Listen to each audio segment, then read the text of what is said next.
Hey, just doing a little tutorial on how to do cross contour for like comics and manga. You see this all the time in like Marvel or in other mangas like Attack on Titan, maybe one of those.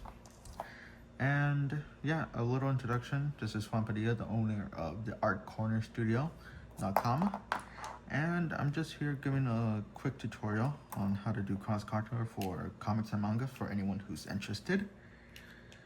Let's begin. For the materials, I'm using watercolor paper. This is a little manga piece that I'm doing for a different project. The pens that I'm using are micron pens, so you can see. You can find them like in Michael's or any art store. This set's of 5, and I also got a pencil, mechanical pencil with it for like around $20. It's good for beginners, and it's not as expensive as other materials. You could also use like pen and nib for cross contour, and it's honestly a little. Here we go. Let me find it right here. You can also use pen and nib with ink to make the hatches. I actually used this for the outline for the manga. So real quick, what cross contour is, I'm gonna give a little demo of it.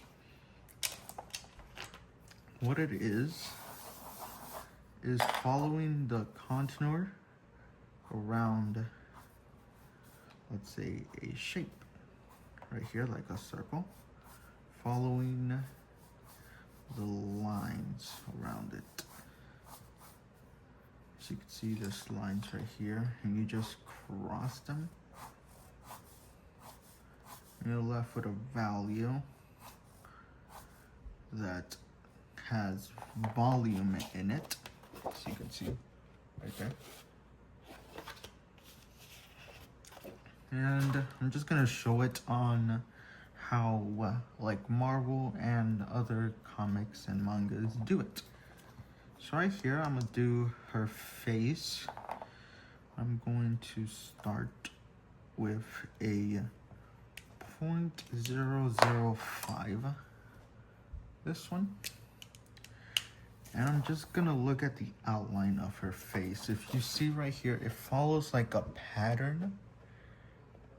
If you visualize the lines, you can see that it loops around. So what I'm gonna do is I'm gonna try to show it for the camera as well. Very lightly, don't space it too close unless you want really dark shadow there. In this case, I'm not trying to go for that. And you just cross the lines, and voila, you get your value, as you can see. And for a finished piece, let me show you real quick. It would be something like this up here. So you can see many values right here. I used a 0.8. Oh, that's the brush. Let me find it real quick. It's a really thick nib. Right here, 0.8. So really, let's see, really thick nib compared to a 0.05. This one, let's say you have a darker. Let me pull up the reference. Let's say, for example, right here. Her coat or her cape, she has a darkish greenish, like a little blue on it as well for her cape. So let's say I want to transfer it over to black and white. I make the nib bigger in order for it to show that it's a little bit darker. I also make the lines closer and make it more refined. As you can see, her face is also very pale. So that's why you go with a 0.05 or very fine nib to be able to get those little details. You can also let's say for when you're shading in general for comics, you could also do little dots on it right over here.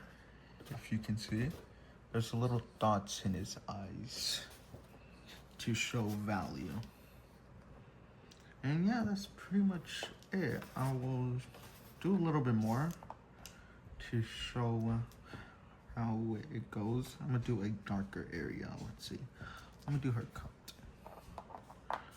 So I'm gonna start off with actually a 0.03. That way I can start with a light value on it to not mess it up. You see right here, you want to, for folds, you want to try to follow the guide. Let me show the camera. You want to try to follow the guide, so you can see it loops around right here. And right here, it like changes directions, you know? So, just do that, and then you cross it. Try to visualize it like if it was a 3D object. I know you're drawing in a 2D space, but try to draw it in, try to visualize it as a 3D object, and you'll be able to get lines like that. For instance, yeah, I think that's pretty much it. Thank you for watching the video. Hopefully you found it entertaining a little bit for me trying to scramble everything, and also hope you found it interesting and learned something new. Thank you.